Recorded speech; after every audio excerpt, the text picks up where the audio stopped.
people joining. Actually, say the numbers have stabilized. So, Rob, if it's you sharing that, we can actually see your results. So you can see your slides. Sorry. So if we get started, so thanks everyone for joining us on this lunchtime. And as I said a little bit earlier, Rob, as the chief investigator, will show us the results of OPTIMA as they were presented at ASCO, and then Anna Armstrong, who, as you all know from Manchester, is going to try and put them into the UK perspective, and then we'll have a discussion afterwards. So you can either ask your questions, which is always better, or you can just put them in the chat kind of thing, and we can look through them that way. So Rob, go ahead. Okay. Can you hear me? We can hear you, and you can see your slides. So okay, fine. Perfect. So this is my version of the OPTIMA history, and it always amazes me every time I look at this.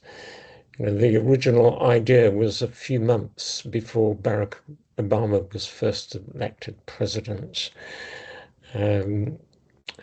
We chose to leave the EU, well, some of us chose to leave the EU whilst we were struggling with UCL over finance for the main trial.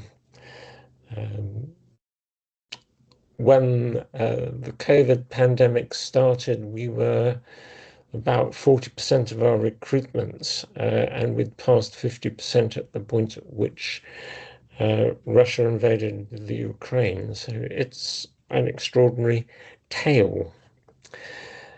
So what I'm going to show you is the slides that I presented at ASCO, pretty much unmodified, and then some additional slides about OPTIMA prelim. So OPTIMA prelim, for those of you who don't go back that far, was the feasibility study that recruited patients between 2012 and 2014. And then the main study opened in January 2017, and UK recruitment ended in January 2025, but other countries, particularly Australia, New Zealand, and Thailand, continued until December last year. So these are the ASCO slides. And the first thing to say is that this is a pre-planned, time-driven analysis. So to start at the end, the trial demonstrates that the Prosigna test identifies a group of about 2/3 of patients with ER-positive, HER2-negative early breast cancer who do not have a meaningful chance of benefit from adjuvant chemotherapy. And the study population included women aged 40 or older and patients with up to 9 involved lymph nodes. So I guess the background is pretty familiar. The tumor gene expression assays have become very widely used to assist chemotherapy decisions for postmenopausal early breast cancer with up to 3 involved lymph nodes. And supporting evidence for test use in premenopausal patients is decidedly mixed. There's absolutely no prospective evidence for test use for patients with higher levels of lymph node involvement. So OPTIMA is an international randomized trial that recruits high clinical risk patients. And the key thing is that the OPTIMA hypothesis is that the number of lymph nodes does not affect chemotherapy response for patients with low test score tumors. And that is contrary to what the multiple EBC, TCG meta-analyses have said, which they have identified no biomarker that actually is associated with relative benefit from chemotherapy. So the OPTIMA prelim selected Prosigna for the main trial, and we categorized tumors with a high risk of recurrence score, that's greater than 60,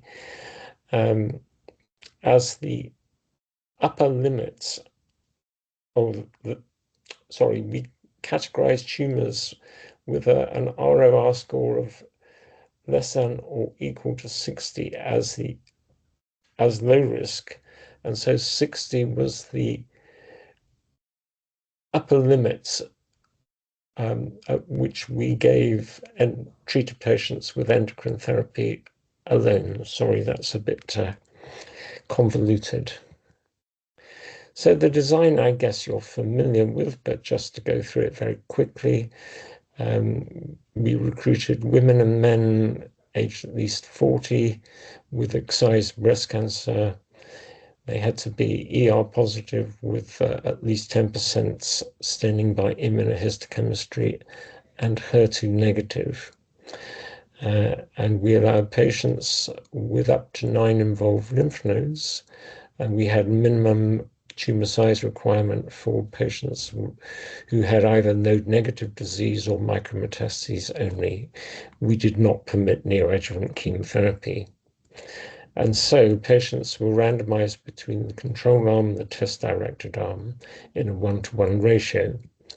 The control arm was standard chemotherapy followed by endocrine therapy, chemoendocrine therapy if you like.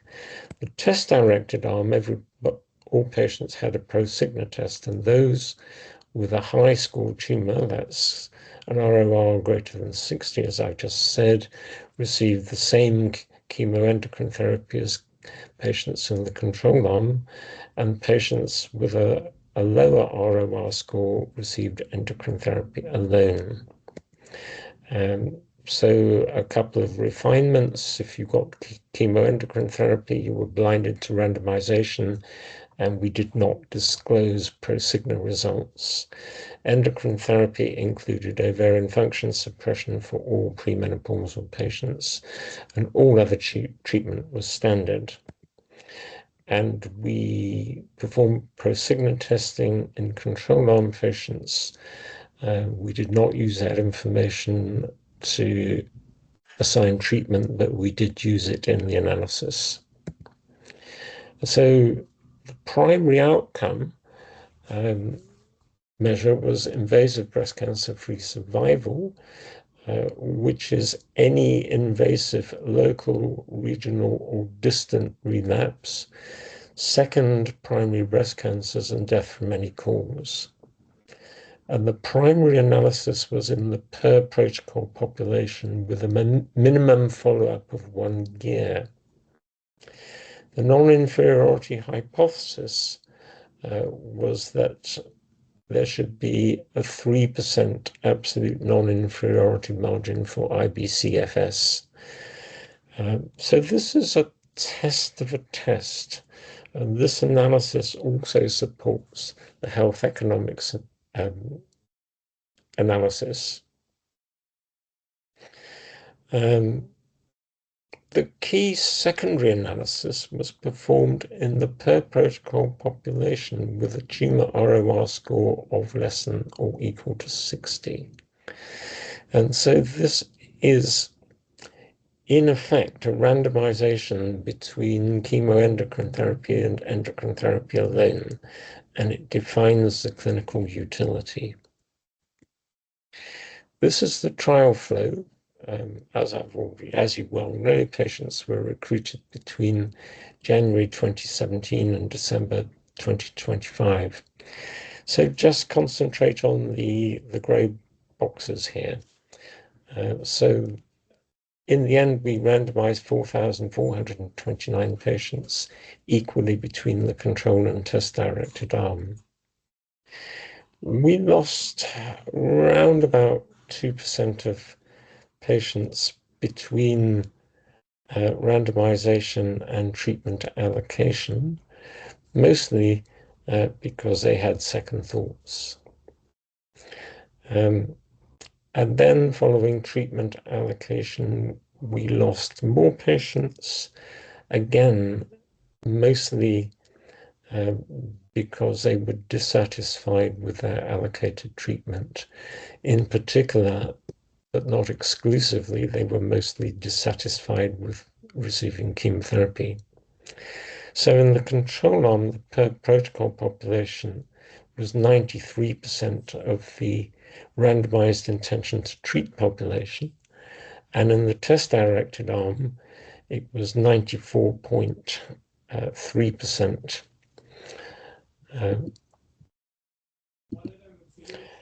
And so roughly 2/3 of patients in the test-directed arm received endocrine therapy. You'll notice that there are a tiny number of patients with ER-negative, HER2-positive disease who were included in the analysis population. This was discovered as a result of Prosigna testing. And as there's so few of these patients and they make absolutely no difference to the trial outcome, I'm not going to tell you anything more about them. So this shows the distribution of ROR scores in the per protocol population in the control arm to the left and the test-directed arm to the right. The median ROR score was slightly lower in the test-directed arm, and slightly more patients had an ROR score of less than or equal to 60. This shows you the patient and tumor characteristics. So although this is the per protocol population, they are extremely well balanced. So just concentrate on the total numbers in the right-hand column. So the median age was 56, ranged 40 to 84. 37% of patients were premenopausal, 0.8% were men. About 70% of patients had grade 1 or mostly grade 2 tumors. Approaching 50% of patients had a tumor size of less than, of greater than 30 millimeters. Round about 3/4 of patients had 1 to 3 involved nodes, and just under 20% of patients had 4 to 9 involved nodes. So this shows you the events in the per protocol population. The two right-hand columns are the patients with low ROR score tumors. The two left-hand columns are in the full per protocol population. The median follow-up was 4 years, and the interquartile ranged 2 to 6 years. And what you see is that the majority of events that we saw in both the full and low ROR score population with distant recurrence. There were proportionally fewer distant recurrences in the low ROR score population, which is what you would expect. There's a hint that there were more non-cancer deaths in the control arm compared to the test-directed arm. And this might be reflected in IBCFS rates, but it's too soon and there are too few of these to be able to comment. And this is the key result. This is the Kaplan-Meier curve in the full for invasive breast cancer-free survival in the full per protocol population to the left, and the ROR low score subpopulation to the right. There is no difference between either of those trial arms in the full or low score population. We met the predefined non-inferiority test with hazard ratios of 0.006 and 0.003 in the full and low score populations. And actually, the results are consistent with 2% non-inferiority in both of those groups. There is no certainty of any chemotherapy benefit in this population. And if you take the point result at 5 years, there's a 1.5% observed difference in the full population and 1.2% in the low score population, both of which favor chemotherapy. I'll show you distant recurrence-free interval at this stage. So this is exactly the same format as the previous slide, but there's no formal testing. There's a 0.8% observed 5-year difference in the full population and 1% in the low score population. This is the subgroup analysis for the low ROR score population. And what you can see is there is no evidence of any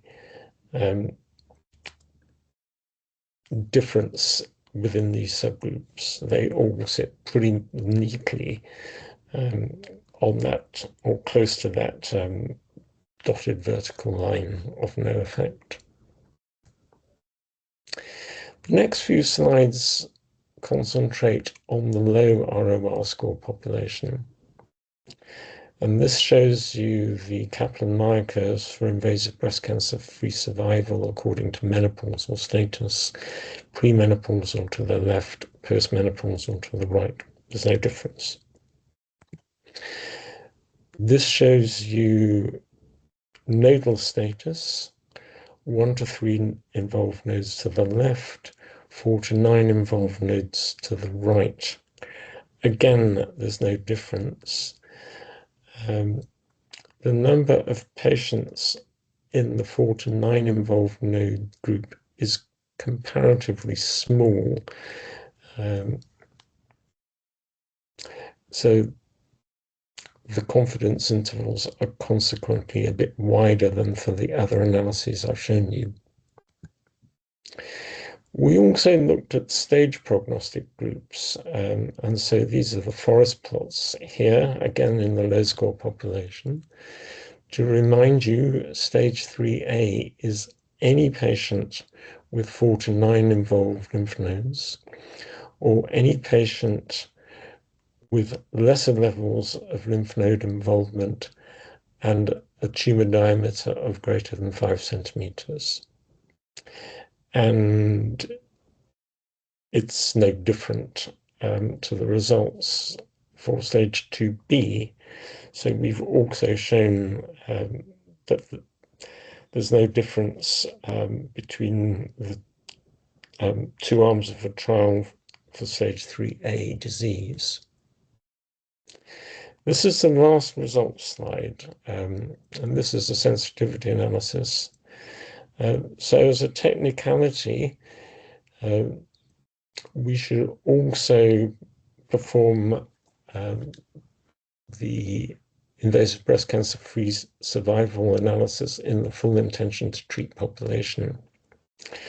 And so the first group is the full population.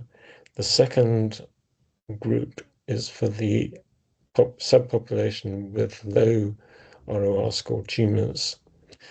And the third group is invasive disease-free survival.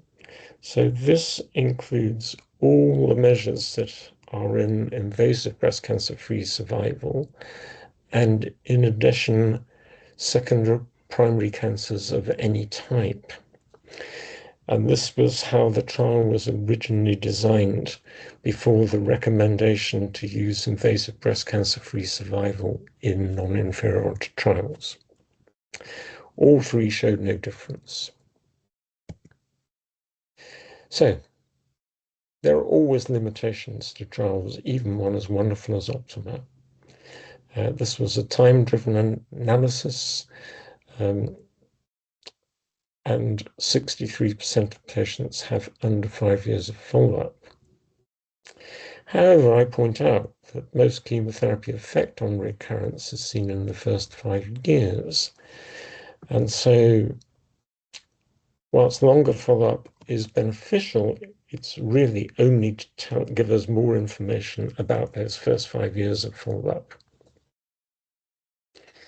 The second point is we recruited a predominantly white population, and although it's pretty representative of the breast cancer population of participating countries, it means we can't say very much about test use in non-white patients.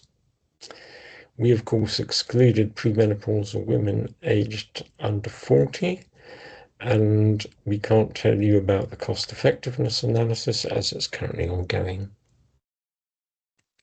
So the main trial conclusions, we demonstrated that Prosigna identifies a group of patients with minimal, if any chemotherapy benefit. At most, for every 100 patients treated with chemotherapy, it will prevent 2 recurrences. And we've shown that Prosigna can assist safe adjuvant chemotherapy decisions for premenopausal women aged at least 40 treated with ovarian function suppression and patients with 4 to 9 involved nodes or stage 3A tumors. I'm going to move on now from the main trial to clinical outcomes in OPTIMA prelim, because the findings from this are quite relevant to the main trial. So this was presented a year ago at ESMO Breast Cancer. This is the background to OPTIMA prelim. The main things, we recruited patients between October 2012 and August 2014. We reported the feasibility outcomes in 2016 to 17, but not the clinical outcomes. And of note, OPTIMA prelim included by design a comparison between various tests, which led to the choice of Prosigna. And for the main trial, and what we found is that on up to 30% of patients, the tests disagreed with each other about individual patient risk categorization. More of that in a moment. So this is a very familiar design slide, but note, we used Oncotype DX with a recurrence score cutoff of greater than 25 versus less than or equal to 25. And we also performed secondary confirmation of eligibility by rechecking ER and HER2 status.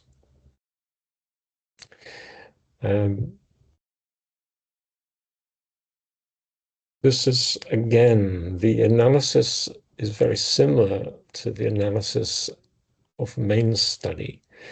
And so this shows you events in the per protocol population.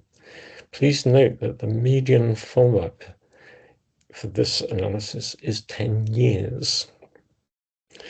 And so the absolute number of events is substantially higher. About 20% of patients had an invasive breast cancer-free survival event. And I'll come on to RFI, which stands for recurrence-free interval, in a moment.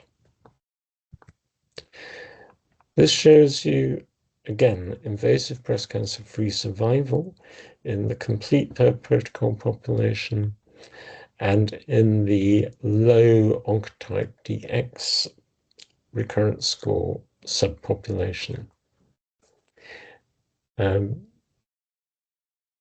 Although there is some separation between the curves, they're not statistically different. And so you can see here the hazard ratios, and also the hazard ratios when adjusted for tumor size, tumor grade, number of involved lymph nodes.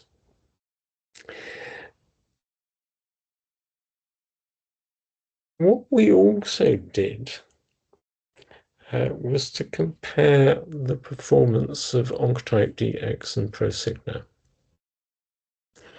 And so of our 412 patients, we had 383 patients with both Oncotype DX and Prosigna results in the intent to treat population.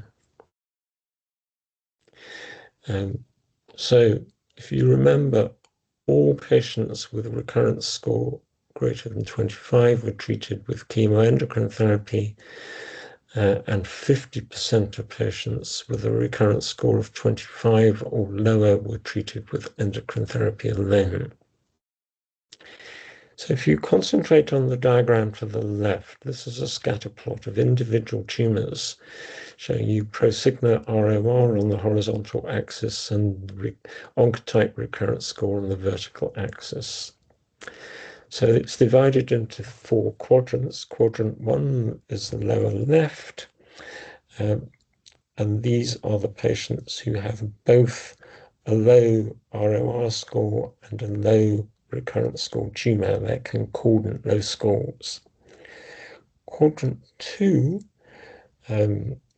going clockwise, is the group of patients with a low Oncotype recurrence score but high ROR score. Group 3 are the patients with concordant high scores, and group 4, which contains extremely few patients, are those who have a high, get this right, a high Oncotype score but a low ROR score. So the table to the right shows you the characteristics of patients in the 4 groups. So I think it's probably just worth ignoring group 4. There are so few patients there, but in groups 1 to 3, as you can see from the graph, the majority of patients fall into this group, 247. Interestingly, there were a higher percentage of premenopausal patients in this group than in any of the others. And as you might expect, a lower proportion of patients with high-grade tumors than there were in groups 2 and groups 3. The proportion of patients with 1 to 3 lymph nodes and 4 to 9 lymph nodes is actually quite similar in these 3 groups.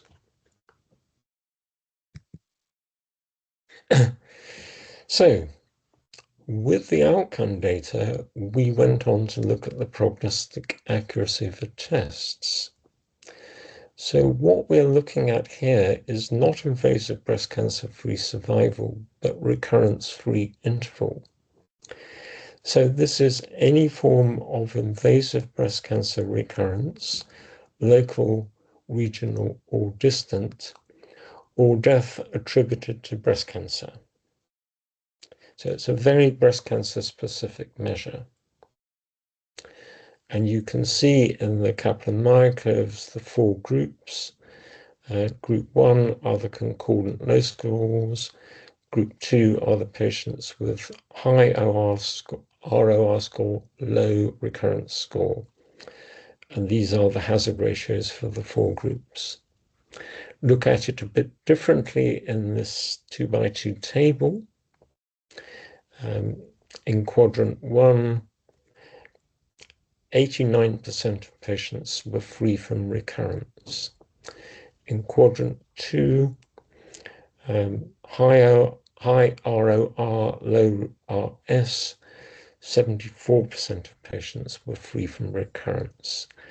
And if you compare the two, the hazard ratio is 2.3, highly statistically significant.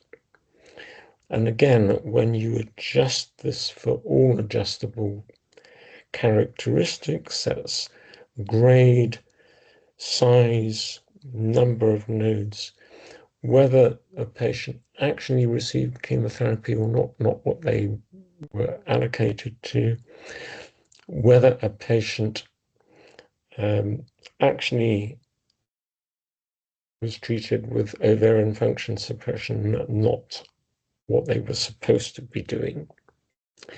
And you see the adjusted hazard ratio is 1.97, with the lower limit 1.01. So what this says is that there are a group of patients identified by Prosigna who have a low recurrence score but a poor outcome. So the conclusions from all of this: no difference in outcome between trial arms, but it's important to say this is an exploratory result. OPTIMA prelim was not powered to demonstrate non-inferiority, and this result neither supports nor refutes any other trial results, including OPTIMA main. We didn't identify any safety issues, but that's sort of superseded by the main trial analysis. And I've already said we have found a group of patients, 22% in this case, who had adverse outcomes despite a low Oncotype DX recurrence score. Now, this is a small group of patients, is quite fragile, but it is interestingly consistent with findings from larger data sets using research versions of a test. And in particular, the Nature Partner Journal's Breast Cancer 2021 paper looks at the TEAM trial with about 3,500 patients. This is frankly, and my name is on this paper as a co-author, the most impossible to read paper I have ever been involved with. But it still has the data in there. And I think it's probably real. And although not included in this, in TransAttack, analysis again shows a difference in the performance of Oncotype and Prosigna in favor of Prosigna. So there are a couple of discussion points in all of this. I mean, the first is that breast cancer in younger versus older premenopausal patients may not be the same even after correcting for known prognostic factors. We know, for instance, that young age is an adverse prognostic factor. And we also know that there's data that suggests in population studies that younger patients with low-grade tumors do badly if not treated with chemotherapy. We also know that there are differences in gene expression in cohorts that include younger premenopausal patients versus those that include only older premenopausal patients, which may or may not be significant. But what I think it says is that you can't assume that what we have shown in the OPTIMA main trial applies to younger women, and that ongoing trials will generate additional information about these patients. And I therefore urge you to participate in the OPTIMA premenopausal extension. And the other thing to say is that the Oxford overview, the EBC-TCG, has consistently shown that the estrogen receptor positive, HER2 negative population benefits from chemotherapy. And if, as we have shown, 2/3 of the population does not benefit from chemotherapy, that implies that the benefit in the remaining 1/3 of the population is much larger than we think it is. Be careful. So the take-home messages. The main trial shows that at most 2% of patients with low ROR score tumours benefit from chemotherapy, whilst 100% of patients, of course, experience side effects. We have the first evidence that any test can be used for premenopausal women treated with ovarian function suppression and patients with more than 3 involved lymph nodes. And most patients have low recurrence score. More patients have a low recurrence score than low risk of recurrence score tumours, but Prosigna might be the more accurate test. A huge number of people who've contributed to this trial at a managerial design level. This shows some of them. We recruited overall 4,841 patients, and we have to acknowledge their personal risk. There were a lot of staff who worked hard to deliver the trial at 172 recruiting sites in our 3 coordinating centres, and we have to acknowledge the role of our funders and our many supporters and patient groups who believe in this trial. So, thank you. Thanks very much, Rob. That was really excellent. Shall we just move on to Anne and then take some questions, because we're falling a bit behind time. So, Anne, are you able to share with us? Yeah, slides? Just give me a moment.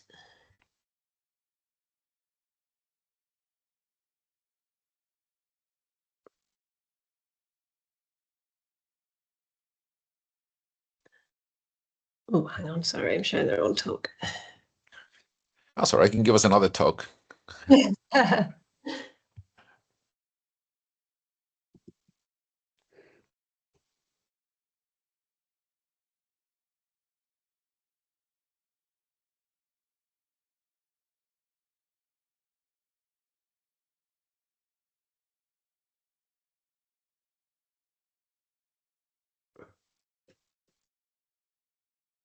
Just let me try a different way.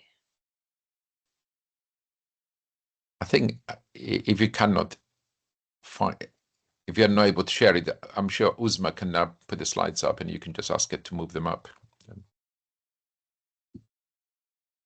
Yeah, that might be a good idea. I can't, although I've got it open on my page, I can't actually share it. Uzma, are you able to open to show us Anne's talk? Yeah, just give me a sec. Sorry about that. And I'm very similar with this. And every talk I've done for Optima lunch kind of thing, it's always been that Georgie used to show the slides.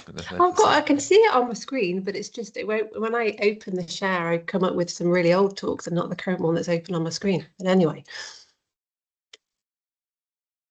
I'll start talking anyway while we're getting the slides. I'll just. So my name's Anne Armstrong. I'm a medical oncology consultant at the Christie, for those who don't know me. And what I thought I would do is talk through where we were prior to OPTIMA in terms of the evidence-based assays for genomic profiling to enable decision-making in early breast cancer. And then I thought I'd talk through how things are going to change as a result of OPTIMA across pre- and postmenopausal women. So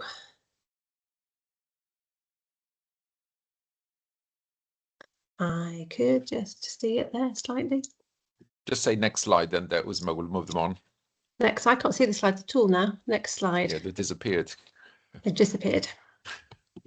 Right, I'll just keep talking. Just keep talking, yeah. So, as everybody knows, adjuvant chemotherapy reduces the risk of recurrence and improves survival, but this survival comes at the expense of lots of toxicities. And multiparameter assays are tests that analyse multiple gene expressions within a tumour to allow better information based on tumour biology over and above what is provided by immunohistochemistry alone. And they have two potential uses. So to date, they've been mostly used as prognostic tools, so to identify patients who are at sufficiently low risk that chemotherapy benefits will be so small that chemotherapy can be safely avoided. They do have the potential, which is where OPTIMA comes in, is using them as predictive tools. So can the tests identify cancers that will not respond to chemotherapy? So even if the cancer has a high risk of recurrence due to the size or lymph node involvement or other risk factors, patients won't derive benefit from treatment and it can therefore be avoided. Next slide.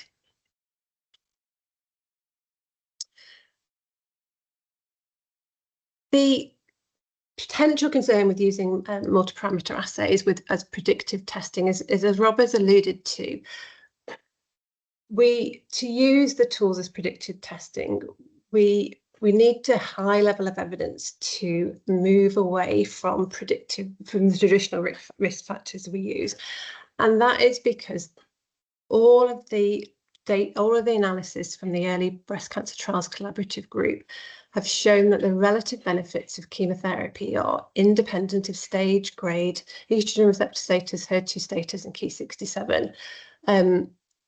So all the analyses have shown that the relative benefits of chemotherapy are independent of those.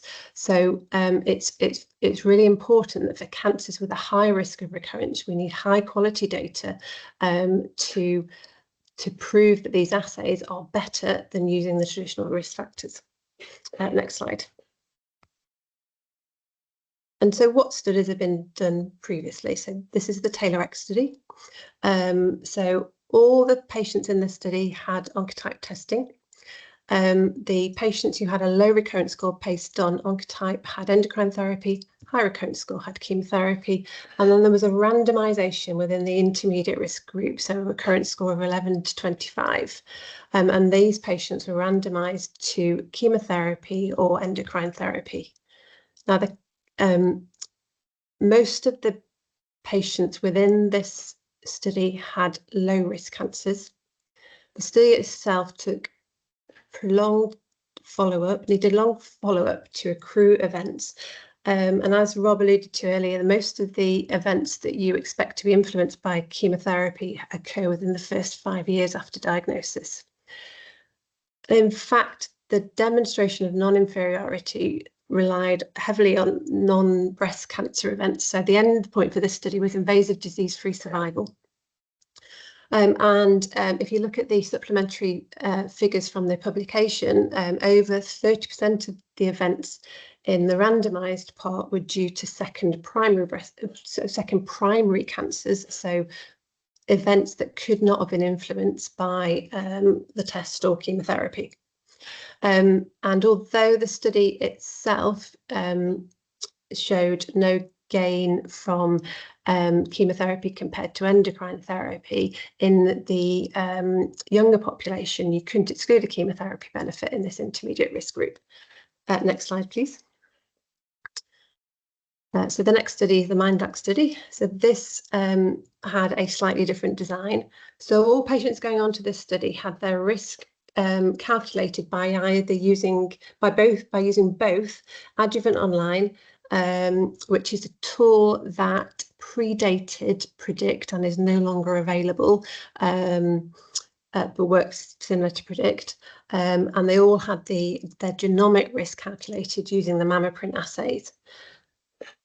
If you were low risk, in both groups, you had endocrine therapy. If you're high risk with both analyses, you had chemotherapy, and then the discordant cases were randomized to either using their genomic risk or their clinical risk to decide using chemotherapy.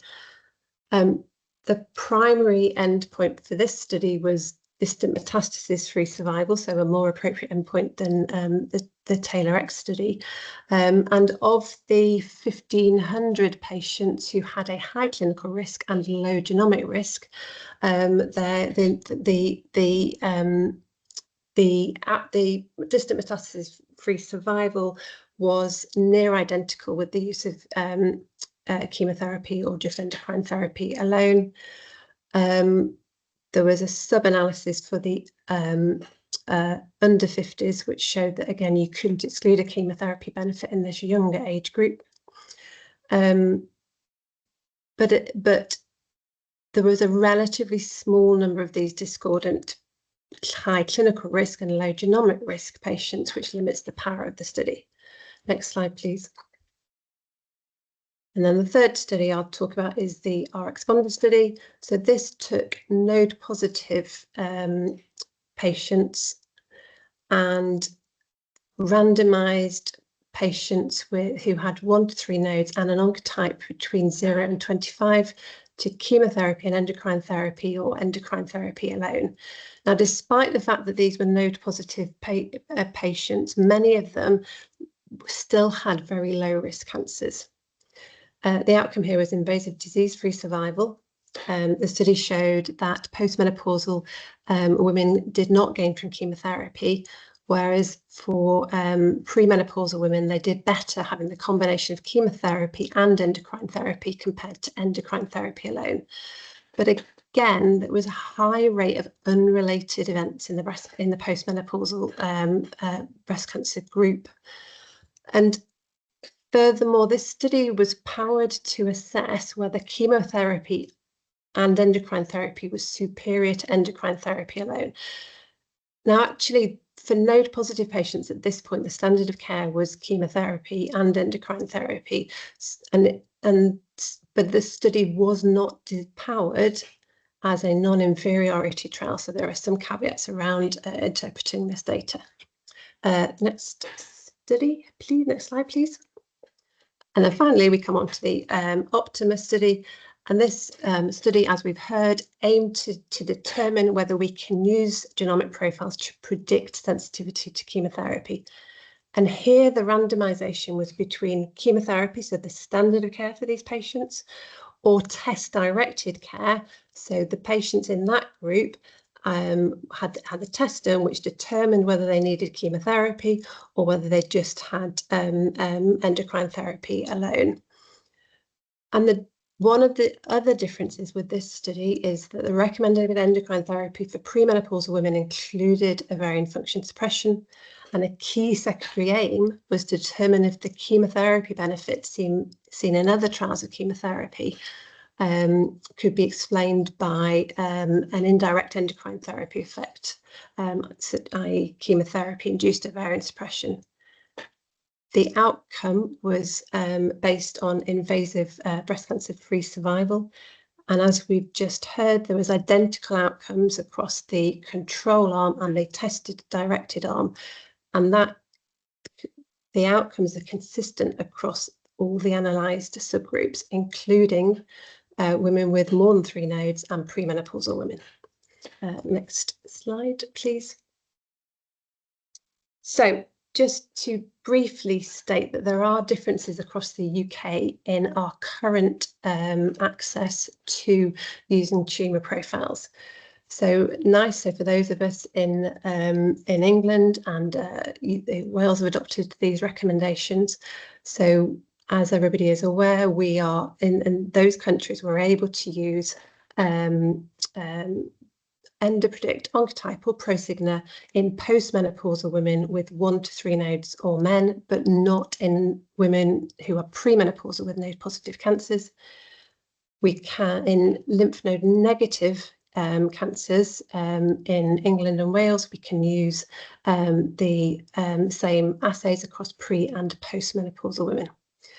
In Scotland, conversely, the assays are not approved for any patients with lymph node positive disease.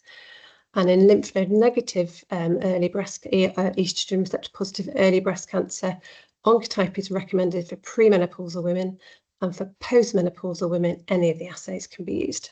Next slide, please. So,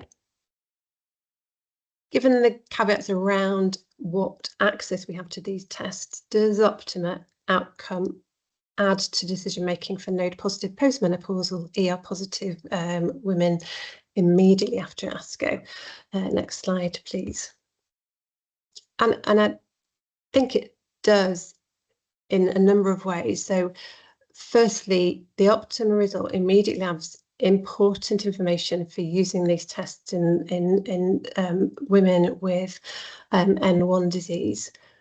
Prior to the OPTIMA result, as I've already discussed, there were some caveats around the data from our responder, which made us somewhat uncertain around using these assays for higher risk N1 disease. And arguably, we could identify low-risk node-positive patients using PREDICT alone, and we didn't necessarily gain a lot from using the assays in this context. Next slide, please. However, we've now got good prospective randomized controlled trial data that allows us, that adds a large amount of confidence for using assays for node positive postmenopausal women across higher risk cancers. So higher risk in terms of the increasing number of nodes, increasing size of the cancers, increasing grade. And what OPTIMA tells us, if the risk of recurrence score is less than 60, endocrine therapy alone is a suitable treatment. Next slide, please. And then the other thing that I think is also really important is that OPTIMA allows us to have enough confidence in these assays to avoid axillary node clearance simply for prognostication. So I suspect in many of your MDTs there are tensions between oncologists who may push for a node clearance for prognostication, because although we know that for example, for a small node negative, one node positive cancer, we could use the testing based on the RxPonder data. But if the sentinel node shows 1 out of 1 node, there is not an unreasonable chance of more nodes being involved if a node clearance is done. And traditionally, we have made chemotherapy decisions based on clinical risk for higher risk patients. And I think that OPTIMA allows us to, as oncologists, to avoid this and move away from pushing for patients to have axillary node clearance, and we can have much more confidence in the use of these assays. Next slide, please.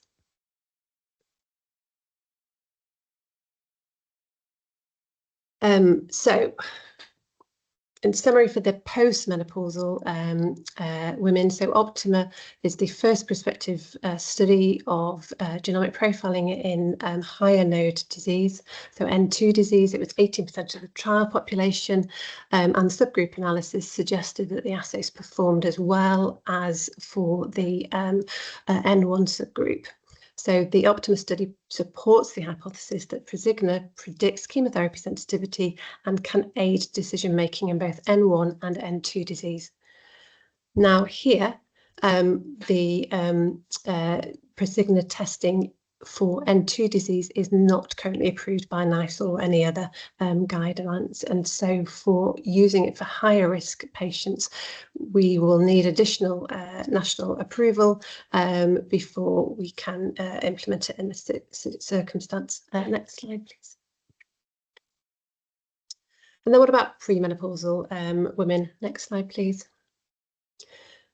And so where I think OPTIMA influences is in our use of ovarian suppression in premenopausal women and the use of the testing for selective avoidance of chemotherapy in premenopausal women. Next slide, please. So where are we currently using ovarian suppression? Well, the data on the left is data from the SOFT study. So this was a study in premenopausal women with ER-positive breast cancer. The women were randomised to tamoxifen alone, tamoxifen with ovarian suppression, and exemestane with ovarian suppression. And the updated survival analysis has shown gains in overall survival in women with high risk early breast cancer that are premenopausal. So high risk from this study was defined as age less than 35 years or larger cancers, so T2 or grade 3 cancers. This study and the also showed that that in women who have low risk cancers, so low risk, that the investigators who put the patients onto the study didn't feel that they warranted chemotherapy. So women with low risk cancers did not get gains from ovarian suppression. So not every premenopausal woman necessarily needs to have ovarian suppression if they've got a low risk cancer. The data on the right is recently published data from the Oxford Overview looking at ovarian suppression.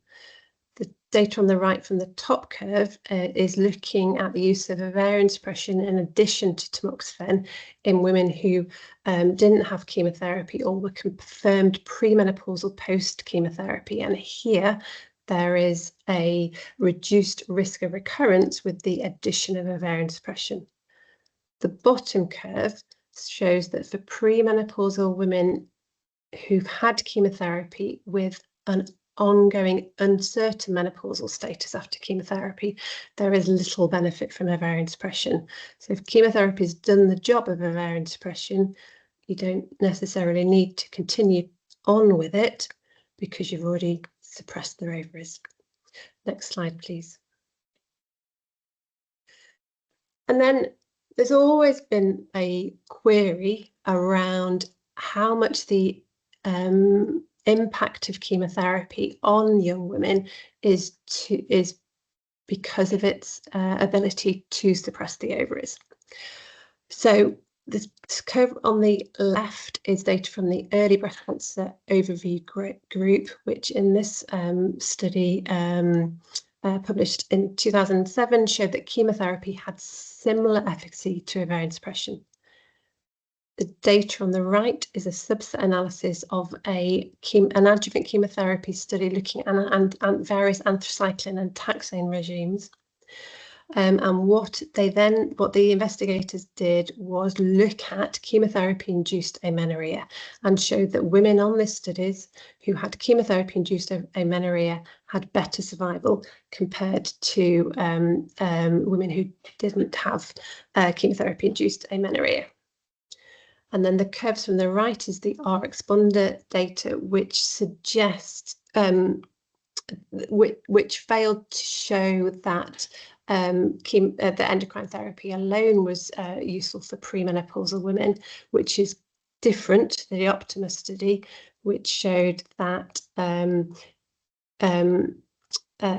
women did not gain from chemotherapy if maximal endocrine therapy was given. So the potential differences in outcomes across the premenopausal sub-analyses of R-responder and the other trials and OPTIMA is that where in OPTIMA you don't see the gains for chemotherapy in this young population with a low recurrence score, however that's been identified, is because OPTIMA used is potentially because OPTIMA used mandated ovarian suppression for these young women.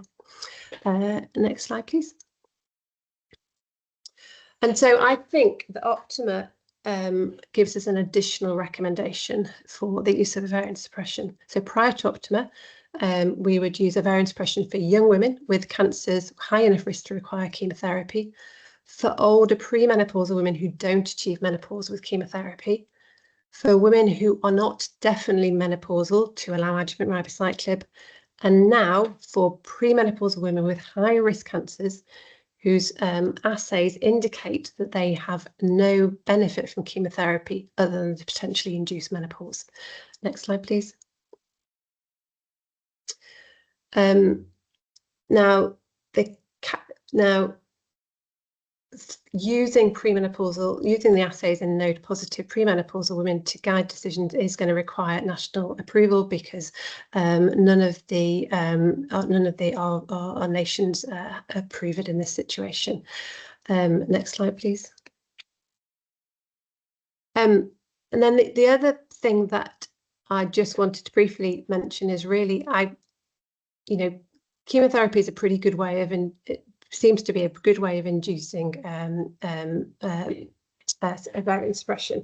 And I'm fairly confident that I can get young women through a course of chemotherapy at a decent dose intensity. I am somewhat less certain that I can get women, young premenopausal women, through a 5 or 10-year course of ovarian suppression and endocrine therapy, because endocrine therapy side effects are tough for some women. And we are going to be able to give less chemotherapy as a result of OPTIMA. And I would hope that, we can make a good argument to commissioners that some of the savings from chemotherapy reductions can be moved to better ways of supporting women who are struggling with side effects from their endocrine therapy. We are currently halfway into a 2-year pilot for a symptom management clinic that we've got set up in Greater Manchester, but it was a real struggle to get the funding, and we've only got funding for another year or so. So, if we're going to give less chemotherapy, endocrine therapy for young women becomes more and more important, and we need to be able to manage their symptoms better, because otherwise our responder data and so on suggests that these women are going to do less well if they don't have adequate ovarian suppression. Next slide, please. Where do I think the use of assays are for premenopausal women? So our assays are currently funded in node-negative premenopausal women. For node-positive premenopausal women, the assays are not currently funded and will require additional national recommendations. As Rob has alluded to, there's a planned extension to OPTIMA to increase recruitment to OPTIMA for premenopausal women with ER-positive breast cancer, and I think it's important to continue to get data in premenopausal women. Next slide, please. And then some uncertainty. Well, I won't go through this very much because actually Rob has already presented the information from the right, which suggests that Prosigna tests do identify a group of patients with adverse outcomes despite a low oncotype. And there is some suggestion that all the assays, if you repeat the assay on different assays on the same sample, you don't always get the same result. We don't know how well the assays perform across various subtypes, various across ethnicities, in women who are under 40. And we also know that breast cancer is not generally heterogeneous, it's not generally homogeneous across the whole cancer. And so the assays, the results of the assays will always need some clinical interpretation. Next slide, please. But my final slide is really to say that OPTIMA is in my opinion a practice-changing study. It has demonstrated that Prosigna assay can be used to guide chemotherapy decisions in ER-positive early breast cancer, and for postmenopausal women with ER-positive N1 disease. OPTIMA adds immediate confidence to the use of these assays. But wider information for higher risk nodal disease and premenopausal women is going to require additional funding. Thank you. That's great. People joining.